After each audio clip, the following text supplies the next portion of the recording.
Agaw pansin ngayon sa Lukban, Quezon ang isang bahay na hitik sa makasilaw matang Christmas lights. Para sa buong detalye, narito si Tala Lopez.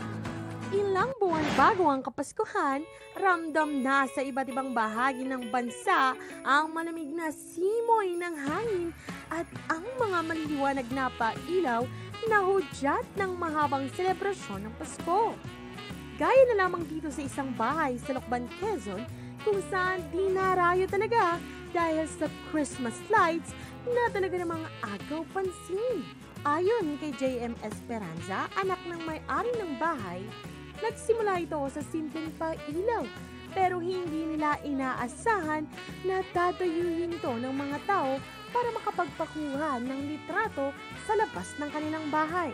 3 palapag ang naturang bahay na binabalot ng Christmas lights at mananatili itong nakasindi hanggat mayroon pang mga bisita.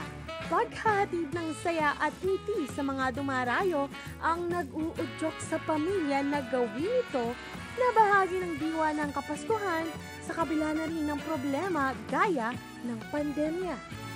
Sa ngayon, 2 taon pa lamang mula ng simulan nito pero may nauna na silang tradisyon na nagbibigay din ng kabusugan hindi lamang sa mga mata ng mga bumibisita. Napagalaman kasi na 10 taon na silang naghahatid ng libreng pantry sa mga nangangailangan. Bukod pa riyan, nakatakda rin silang maghatid ng mga regalo sa mga kababayan. Binuksan ng pamilya Esperanza ang mga pailaw noon pang Setyembre at tatagal hanggang sa Enero. Samantala, Winter Wonderland ba ang hanap pero walang budget para mang-ibang bansa ngayong holiday season?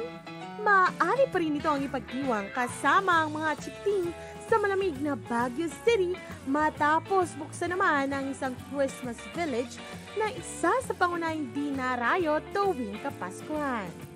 Bukas ang Christmas village na matatagpuan sa Baguio Country Club tuwing 10:00 ng umaga hanggang 10:00 ng gabi. Tampok dito ang snow show, nativity pageant, cosplay busking, live musical performance at maaari pang makapagpa-picture kay Santa Claus.